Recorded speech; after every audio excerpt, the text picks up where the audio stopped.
اب احرام باندھنے کا کیا طریقہ ہے یہ میں آپ کو دکھاتا ہوں، آپ کے سامنے ہی دکھاتا ہوں کہ احرام کی چادروں کو کس طریقے سے باندھا جاتا ہے۔ یہ کوئی مشکل مسئلہ نہیں ہے، بہت آسان ہے۔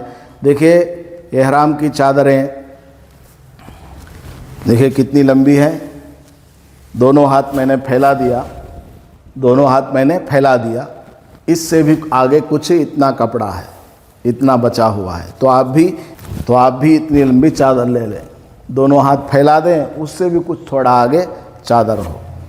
اب یہ نیچے کی چادر ہے، آپ کو کس طریقے سے باندھنا ہے، ایسے لے لیجئے۔ احرام باندھنے کا طریقہ بالکل آسان ہے۔ ایسے آپ نے لے لیا، یہ دونوں ملا لیجئے۔ اب ایسا ہو گیا نا، یہاں اتنا حصہ چھوڑ دیجئے اور یہ پوائنٹ کو یہاں رکھ لیجئے۔ اب اس کو آپ سیٹ کر لیں۔ اب اس کو آپ نے سیٹ کیا، ایسے کیا، پھر ایسے کریں گے، پھر یہ جو ایکسٹرا آپ نے نکالا تھا اس کو ایسے لائیں گے۔ اب یہ آپ ایسے موڑ دیں گے نیچے کی طرف کو۔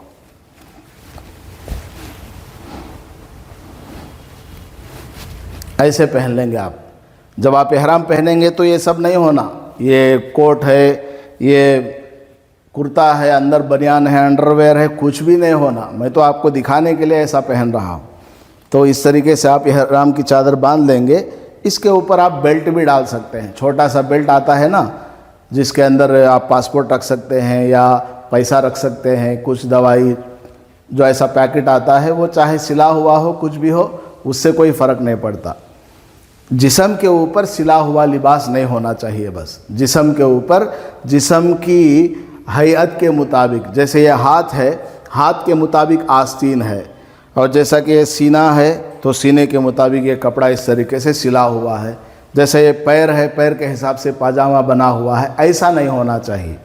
یہ چادریں آپ باندھ لیں گے، پیکٹ کے اوپر سلائی ہے یا چپل کے اوپر سلائی ہے، اس سے آپ کو ٹینشن لینے کی ضرورت نہیں ہے۔ اس طریقے سے آپ کو احرام باندھ دینا ہے، یہ بالکل فٹ رہے گا۔ یہ سامنے جو ہم نے تھوڑا چھوڑا تھا کپڑا، اس کی وجہ سے یہ پردہ بھی ہو جائے گا۔ سامنے آپ پیر ایسے ایسے آگے پیچھے ہلائیں گے، آپ کو کسی بھی طرح کی دقت نہیں آئے گی۔ اب اوپر کی چادر آپ کو کیسے باندھنا ہے؟ اوپر کی چادر بھی اتنی ہی لمبی ہو جتنی لمبی نیچے کی چادر ہے۔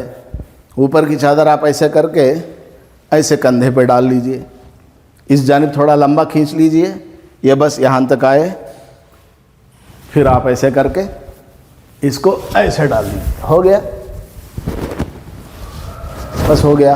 آپ پیچھے سے اس کو کھینچ بھی سکتے ہیں، میں نے چونکہ اندر کپڑا وغیرہ پہن رکھا ہے اس لیے تھوڑا مجھے مشکل ہو رہا ہے۔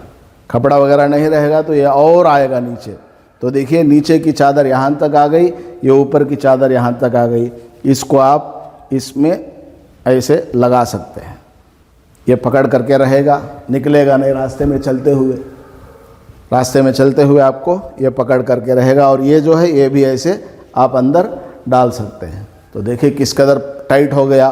بیلٹ کی بھی کوئی ضرورت نہیں ہے، بیلٹ باندھنے کی بھی کوئی ضرورت نہیں ہے۔ جب آپ طواف کرنے لگیں گے اس وقت آپ کو کیا کرنا، یہ اوپر والی چادر ایسے نکال دینا۔ اوپر والی چادر آپ نے ایسے نکالا اور یہ ایسے کیا، یہ دیکھیے آپ کا دہنا کندھا کھلا رہ گیا۔ دہنے کندھے کے اوپر چادر نہیں ہے، کندھا کھلا ہے، اس کو بولتے ہیں اضطباع۔ طواف کرتے ہوئے آپ کا دہنا کندھا کھلا رہے گا، یہ چادر ایسے رہے گی، آپ جو ہے طواف کریں گے کعبۃ اللہ کا۔ تو احرام باندھنا کوئی مشکل نہیں ہے۔ اور ایک بات کیا ہے، بہت سارے حاجی صاحبان اس طرح کا کپڑا، اس طرح کی چادر جو سلی ہوئی نہیں ہے، یعنی یہ دونوں کارنر جو ہے،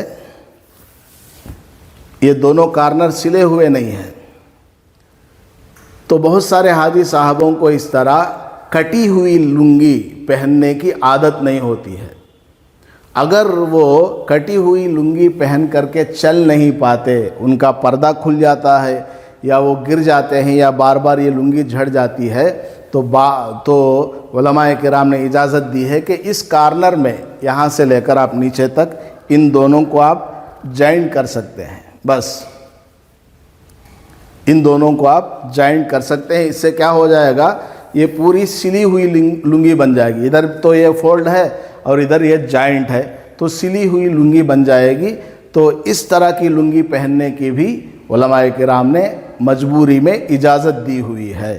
اگر آپ کا پیٹ بڑا ہے یا آپ سنبھال نہیں سکتے ہیں تو مجبوری میں یہ سلا سکتے ہیں، لیکن نہ سلانا ہی بہتر ہے۔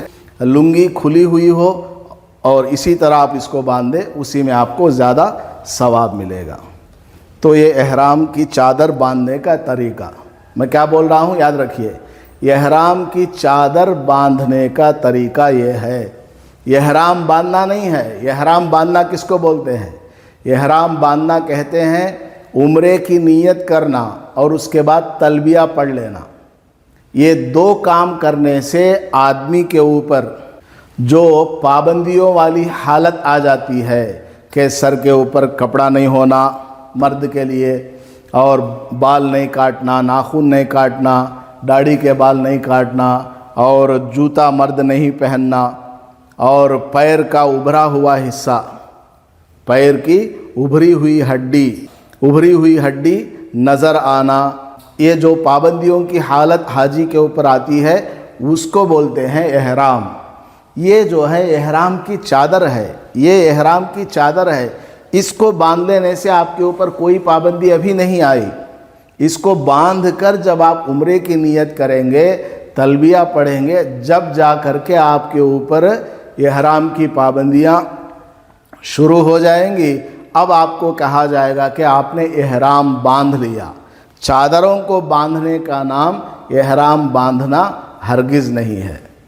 اور ایک مسئلہ، آپ نے احرام کی چادروں کو باندھ لیا، فلائٹ میں جاتے ہوئے یا راستے میں کہیں آپ کو پیشاب کرنے کی ضرورت پڑی، آپ پوری چادر اتار کر کے سائیڈ میں رکھ کر آپ پیشاب کر سکتے ہیں۔ اس کو بھی اتار کر کے وہاں ٹانگ دیا، آپ پیشاب پاخانہ کر سکتے ہیں۔